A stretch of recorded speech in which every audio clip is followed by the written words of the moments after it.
Personel Satgas Operasi Damai Kartens diadang dan ditembak oleh orang tak dikenal di Jembatan 2 Jalan Poros Lokpon kilometer 7 Kabupaten Yahukimo, Provinsi Papua Pegunungan Rabu 30 November sore sekitar pukul 16:40 waktu Indonesia Tengah. Dalam peristiwa itu seorang personel Satgas Ops Damai Kartens gugur setelah mengalami luka tembak di bagian pipi.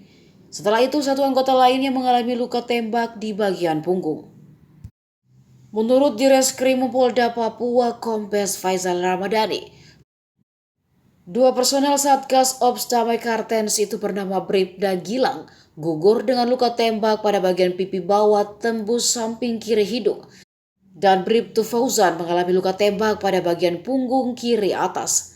Saat kejadian, personel Satgas Ops baru selesai melakukan patroli di sekitar kota DKI dan akan kembali ke pos Lokpon. Faisal mengatakan korban luka langsung dibawa ke Rumah Sakit Umum Daerah DKI.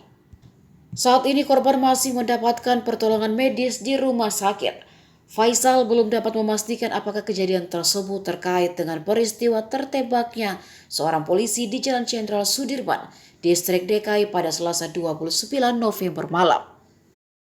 Sebelum kejadian ini, satu polisi lainnya, yakni Brigpol M. Yustar gugur setelah ditembak orang tidak dikenal di Jalan Jenderal Sudirman, Distrik DKI, Kabupaten Yahukimo, Papua Pegunungan, Selasa 29 November malam.